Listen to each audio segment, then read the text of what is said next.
Stray is taking the gaming world by storm. It's got cats, it's gorgeous, it's got gorgeous cats. There's even a dedicated meow button. Why aren't you playing it? You already finished it? That's awesome. Let's talk about it, including what it fails at. This is a critique on Stray.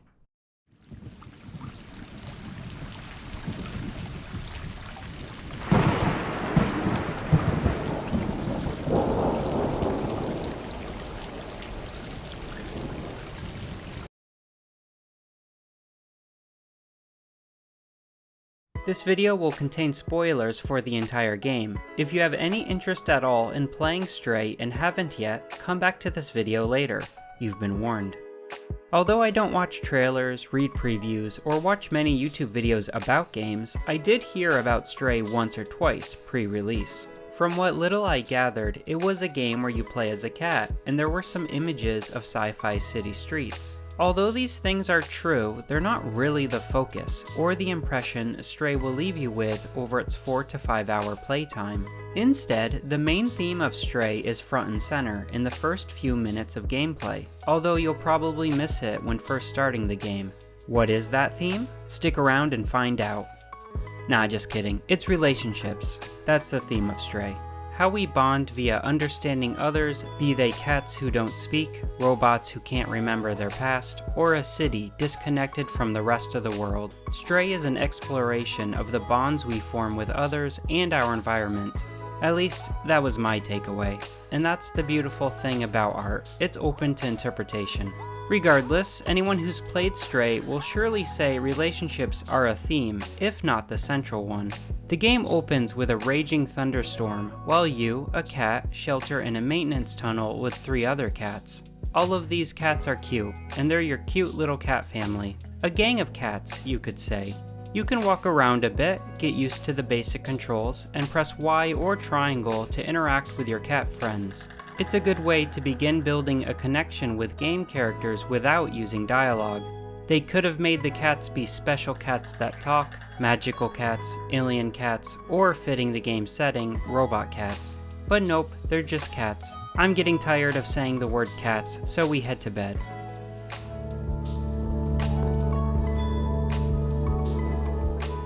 The first tutorial prompt of the game is press B to meow, which made me laugh. This is a small but effective payoff for drawing you into a game where the only thing you really know about it is cats. If you're marketing a game about cats, there better be some meows. The controls are extremely simple, which makes Stray easy to recommend to anyone who doesn't usually play video games. Left stick move, right stick camera, A or X to jump and climb, and holding that button allows you to chain jumps together. RT to run, and then B or circle to meow. Stray, as you've probably already noticed from this footage, is dripping with polish. Although we think of adventure games as indie games, I don't know if I'd give that label to Stray. It's technically from an indie company, but colloquially, we use indie to mean low budget. I don't know Stray's budget, as information about the developer is hard to come by, but this game is polished with a razor focus. There is absolutely no fat throughout the entire experience. The runtime is short, but it's also relatively cheap as far as games go. And personally, I would always rather pay more for quality than get a bloated game that doesn't respect my time. As cats are wont to do, we're traveling around a beautiful but dystopian looking industrial environment overtaken by nature. We don't know what year it is, our backstory, or if this is even Earth. We become separated from our cat gang in an Oscar-worthy cutscene that tugs at the heartstrings.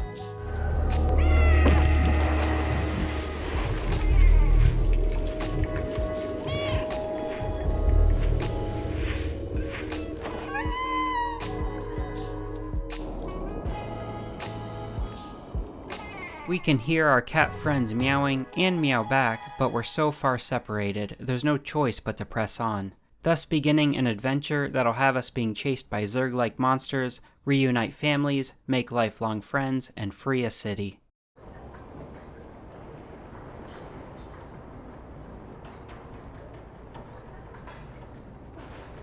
If I call Stray a Zeitgeist game, does that mean anything to you? There are certain games that have the perfect mixture of marketing, content, and release timing that they become bigger than they otherwise would have. To varying degrees, I'd point to games like Among Us, Project Zomboid, Rust, DayZ, Witcher 3, you get the idea. Games that are popular but saw a massive spike in popularity because, in addition to being quality, they also came out at the right time. I don't think these would have been as successful had the timing of their release been changed.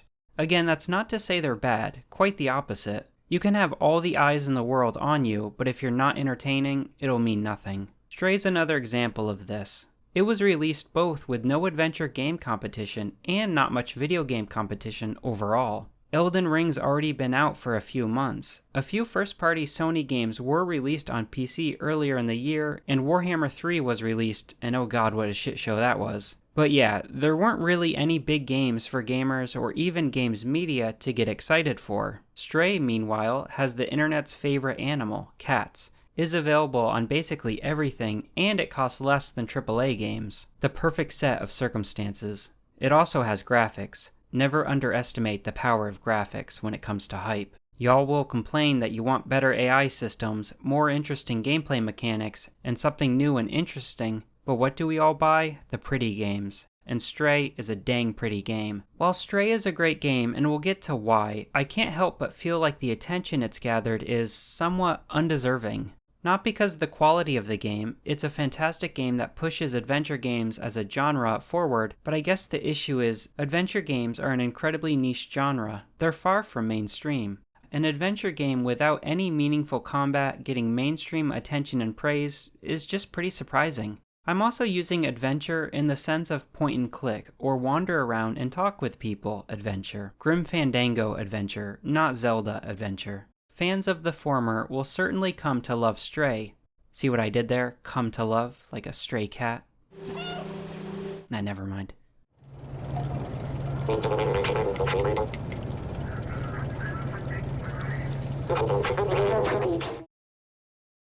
We rely on other people for our social needs, but we can't control them. We're at the mercy of others. It's this mercy that makes relationships so powerful. Entrusting another to take care of us. As you begin Stray, you're alone. Even if you did find someone, you have no way of communicating with them. It's significant then that the first relationship you build after being separated is the entity behind the cameras and neon signs watching your progress. You're alone in an unfamiliar place at the mercy of a stranger. You've already been chased by small, hostile-like alien creatures, so you know this place isn't safe and you need to move. As you continue, the signs become more blunt. Follow me, with arrows leading the way. Eventually, reaching a computer terminal stating, "Need help," in all caps. It says a body is required for download, and a secret door in the room opens up.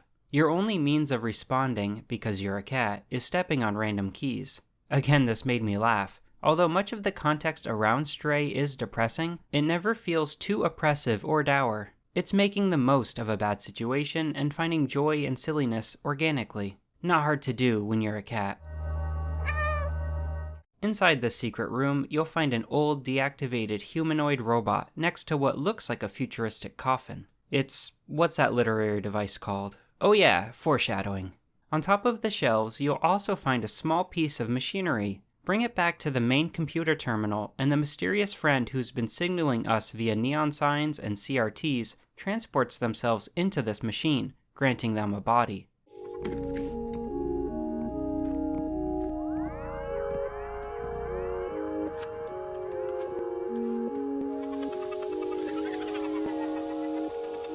Their memories are gone, though they remembered they worked for a scientist a long, long time ago. For now, we'll refer to them as B12, as that's what it says on their new robot body. B12 has a gift for us, a small harness we can wear that allows B12 to travel with us. Though putting it on, the protagonist cat is clearly uncomfortable and just flops to the ground. This is about the 5th time Stray made me audibly laugh. With this new harness and B12 with us, we can use a flashlight that you will use exactly 1 time because it's worthless. You can also interact with and collect some game objects in the world and communicate with the world's inhabitants. Who, exactly? Well, immediately after, we find a robot village. This is when the game properly begins, as you've now got access to all of your abilities, so to speak. The robot village is also the first time you're not forced down a linear pathway.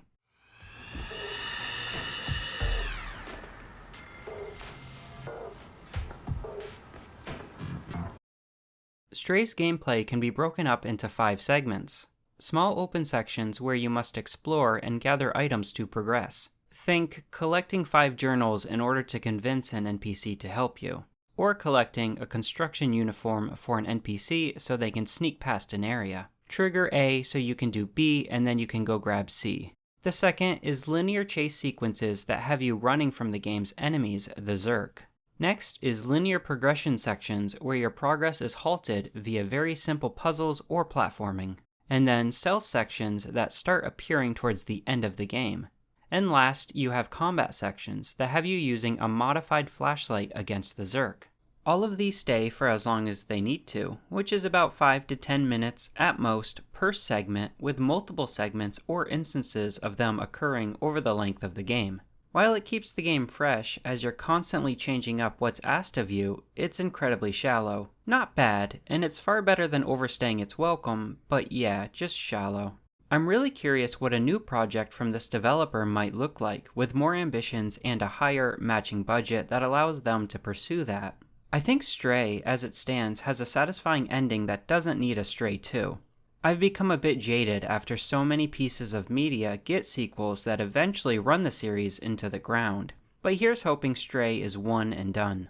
Most notably in the gameplay is the traversal system. There's plenty of jumping and climbing, but I wouldn't really call it platforming as you can't fail it. It's impossible to fall and hurt yourself. To make jumps, you simply position the camera to face where you want to leap to. If it's someplace you're allowed to, a button prompt will appear on the ledge. Hit the button prompt and you'll always make the jump. I wish there was some danger to it. Ideally, a gameplay option that requires you some skill when it comes to platforming, especially if it's easy to learn but difficult to master. You could even reward skillful players by making the animations faster, and low-skilled players would still succeed but not climb as quickly or gracefully. Really, I'd like to see such a system in something like Assassin's Creed, Uncharted, and other games with heavy platforming. 3D platformers desperately need something to make the climbing engaging. Uncharted climbing puts me to sleep, and only a series like Assassin's Creed could make scaling a 100-foot mountain boring. No risk, but always a reward. By offering a no-fail state in the options, you'd still keep the game accessible to non-gamers who may get stuck and frustrated at sections demanding practice. Since we're discussing climbing, I want to point out how amazingly smooth it is. It makes sense given we're a cat, but it feels exceptional to control. Even cats in real life aren't usually this masterfully nimble. It's a joy to simply run around, hopping around the levels as a tiny feline. On one hand, I like one-and-done games that create something unique and interesting, execute on that perfectly, and then move on to something new. But on the other, I wouldn't mind expanding the gameplay out. I finished Stray in 3 sittings, and every time I thought to myself, wow, I forgot how great this feels.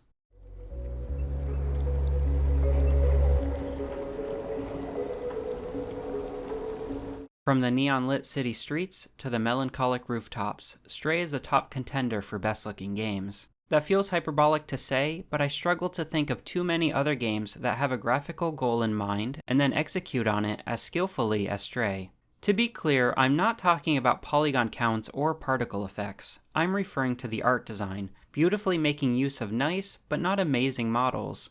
Remove the lighting and placement of many of the objects in Stray, and they're super nice, but that's about it. I'm sure you can find the same quality models on the Unity or Unreal store. It's the placement within the game's world and the powerful lighting design that makes Stray jaw-dropping. There were several times I took a moment just to soak it in. Adventure games, due to their often simplistic mechanics, usually need to rely on graphics. It can be a simple but distinct style or photorealism. Stray balances the two. It's striking and certainly stylized without delving into the realm of fantasy. Expect lots of deep reds, blues, yellows, and even some non-primary colors. There are also some acute attention to detail touches, like the lines on many of the CRT monitors.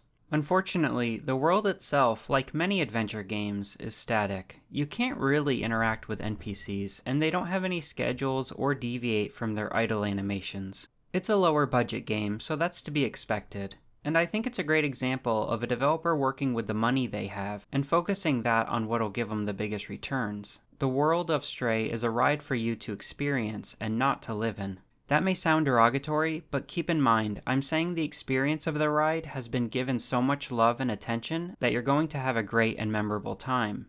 I say it because this isn't an open world game, nor is it a cat simulator, so tune your expectations accordingly.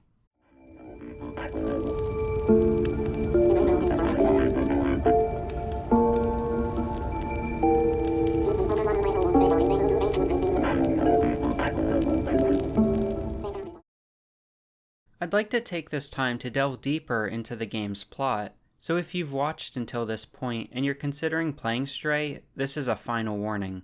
I hope that if you went into this video with no intention to play Stray, that your mind has been changed at least a little. With that said, let's head back. After receiving your harness and B12, you both discover a robot village. There's all sorts of denizens here, with their own personalities, jobs, and even families. Though they all have one thing in common, no one remembers much of before. It seems like the village was larger, but the Zerk appeared one day and the villagers had to retreat into smaller and smaller spaces. No one remembers a time before the Zerk. A bunch of villagers formed a group calling themselves the Outsiders. They discovered that the city is actually encased inside a massive structure, and the stars above are electric lights from the roof, though most of the villagers don't believe them. You find a picture of the outside, which you can show to many of the villagers, though they all hand-wave it away, calling it a dream or a fairy tale. At best, they'll say maybe it does exist, but we could never reach it. There's a blanket of melancholy throughout. The villagers initially mistook us for a Zerk, though no one's sure what they are. The elder/guardian/guy with a big stick tells us that we should show our outside photo to Momo, as he's an outsider who decided to stay behind. Turns out the Outsiders all took leave from the city, but Momo decided against it, a decision he's since come to deeply regret. Inside the village, you'll find a notebook left behind by one of the Outsiders. Using this, Momo can repair a transceiver that contacts the Outsider group. They're alive, but the signal is cut short. We know they're alive and above us, but still inside the city. We can attempt to physically reach them, but we'll need a weapon against the Zerk. Seamus, another robot villager, had a father who was working on just such a device. He's reluctant to help us until we find a note from his dad discussing a secret room in his home. We find the room and the means to find his father, who left to test the device. Why'd you leave by yourself to do this? I don't know. We're the only ones fast enough to avoid the Zerk, as they feast on everything, organic and metal alike. We follow the signal and find Seamus's father, named Doc. Doc's device works, but it requires a new fuse. We grab a replacement while he covers us with his partially usable weapon. With the new fuse, it's now portable, and he gives it to us as a reward. We can use it to dispatch Zerk, but it's quick to overheat. We head back to the robot village with Doc, reunite him with his robot son, Seamus, and Momo waits for us with a boat in the sewers. We've made an impact here and learned a lot, but our time here is up. We're off to find the Outsiders. There's plenty of Zerk in the sewers, and eventually we run into a door that requires Momo to hold it open for us. He tells us to continue the search for the Outsiders as we leave without him. The Zerk down here are infesting the entire area, coating the walls, floors, and ceilings in organic growth, which is even sprouting grotesque eyeballs. Beautiful, yet disgusting. Speaking of which, Stray has a sewer level, unfortunately. But I gotta say, these are some of the prettiest sewers I've ever seen. So many stills of gameplay are wallpaper worthy. You can see the light pollution becoming a smoky haze when mixing with the humidity. We don't really think of light pollution in our daily lives, but as someone who loves stars, it's important to consider. It basically affects how well we can see things beyond what's illuminated by artificial light. If you've ever tried to see stars while being near a city but couldn't, that's why. It ruins our view of nature and dramatically changes how we perceive our environment. A hasty getaway destroys the anti-Zerk weapon.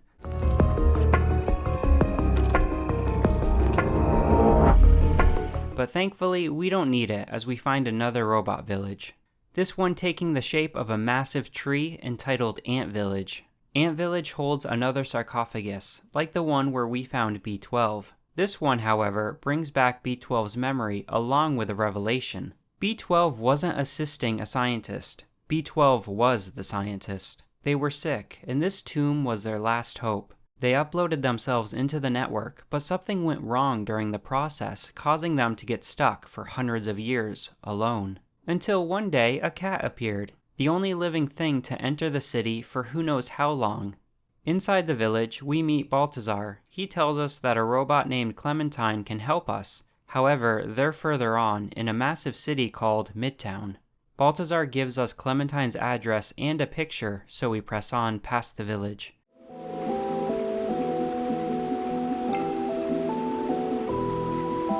We find a subway that still runs and use it to reach Midtown, the largest inhabited area we've seen yet.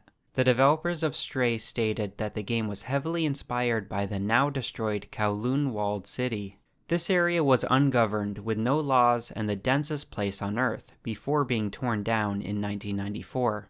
There's a lot of that inspiration to be seen in parts of Stray, though Midtown, with its neon-lit city streets, doesn't really fit. It's more reminiscent of Hong Kong or Tokyo. There's a plethora of places to see, though that's basically it, see. Like I stated previously, there's very little interactions to be had. You can get a line of dialogue out of the NPCs, knock things off shells, and look around, but nothing more, so just keep that in mind. Stray isn't Wagyu beef, it's chicken. It's really good chicken, perfectly prepared, but it's chicken. If you like chicken, you're gonna like it, but don't come here expecting Stray to be this massively ambitious game that reinvents the wheel. It's very simple, it's very good. Hung around Midtown are wanted signs regarding Clementine. She's wanted for being an outsider and causing lots of trouble in the city. Midtown has security forces that have the city in a perpetual lockdown of sorts. It's oppressive and seems to be a holdover from when humans were here. Presumably, the humans use the security bots to aid against crime. With the humans gone and robots becoming sentient and mimicking the humans who came before them, it seems the security bots now have the run of the place. We reach Clementine in her boarded-up apartment. She wants out and plans to use an atomic battery to get part of the subway system working again. This battery is being guarded by the security forces, however, so she needs our help. She also has a contact who will help us infiltrate the area and get the battery, a robot named Blazer. Before Blazer can help us, however, we have to get them a construction uniform consisting of a hat and jacket. We find these items around the city, but while grabbing the battery, we're caught. Blazer betrays us and Clementine, and the security bots send us to a nearby prison. Being a cat, it's difficult to keep us imprisoned for long as we break out Clementine and then B12, escaping in a truck. Clementine sacrifices herself so we can escape. We use the battery to power the subway and reach the control room. A control room for what exactly? Well, remember when we were separated from our cat family? We fell into the maintenance tunnels for a city. A massive city built as a shelter from the rest of the world. A plague of some kind caused humanity to build multiple massive walled cities, sheltered from the outside world. In our city, the humans weren't so lucky. B12 remembers their family, slowly dying from the plague. This plague finally made its way inside the city. Eventually, it caught up to B12. In a final act of desperation, they created a machine that would keep them frozen. A safeguard against this was uploading their consciousness to the city's network. But a problem occurred that stopped that, which instead trapped them for hundreds and hundreds of years. Their body eventually expired, and they found a replacement in the small body B12 now inhabits. You can also find signs around the city stating Walled City 99, implying multiple cities likely similar to this one. The rest of the humans in this city weren't as lucky as B12,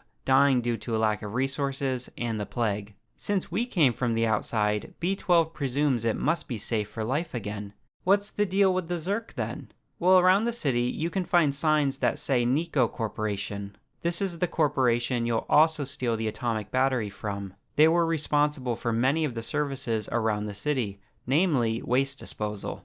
They engineered an organism that could feed on waste, but this organism would grow out of control as the humans fell to the plague, giving rise to the Zerk. Back at the controls, we notice the security system is glitched. There's a way around it, but it requires hacking that damages B12.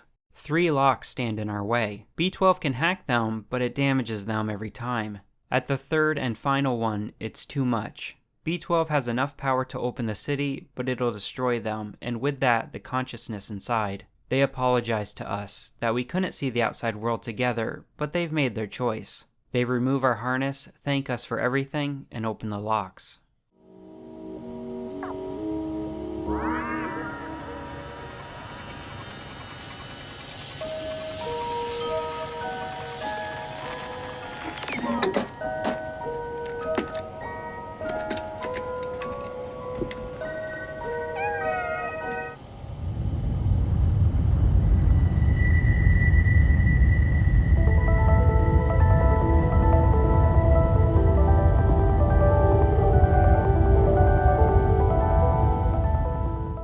With the city free, the sunlight destroys all the Zerk, shuts down the security for the city, including the security bots controlling Midtown, and allows us to finally escape.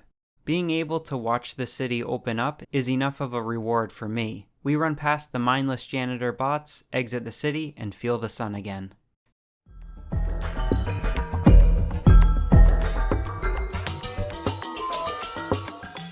Stray is an odd one. The content of the game is a high watermark for adventure games, but the marketing and word of mouth around it has morphed it into something I can't really agree with. It's not the cutest game ever, a cat simulator, or a deep living world to immerse yourself in. It's an adventure game about a creature that just so happens to be a cat. Being a cat isn't important to the story. The plague is gone, so you could have played as a human, or a robot, or a butterfly, or anything really. The gameplay would need to be altered, of course, but you really only play as a cat because the developers took inspiration from the Kowloon walled city I mentioned previously and felt it'd be the perfect place for a cat to explore. It seems like the game's plot was developed after that premise was created, and that bleeds into the game design. It never justifies why you need to be an orange tabby.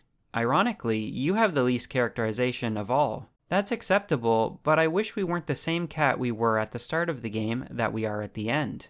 I will give credit, Stray gives a lot of characterization to characters like Momo and Clementine who don't have much screen time. These guys have just a few dozen lines of dialogue, but a lot of personality. It's obvious the characters aren't the draw here. It's the exploration and environmental storytelling. You're presented with this mysterious area. You learn it's a large city that's walled off from the outside world. You learn why it is that way. You learn why robots have taken over, why there's no humans, why they have these hostile creatures running around, and why things are the way they are. Largely, not from the dialogue or exposition, but from the environment. And making a game that does that, while also being engaging, that's no easy task. Thanks so much for watching.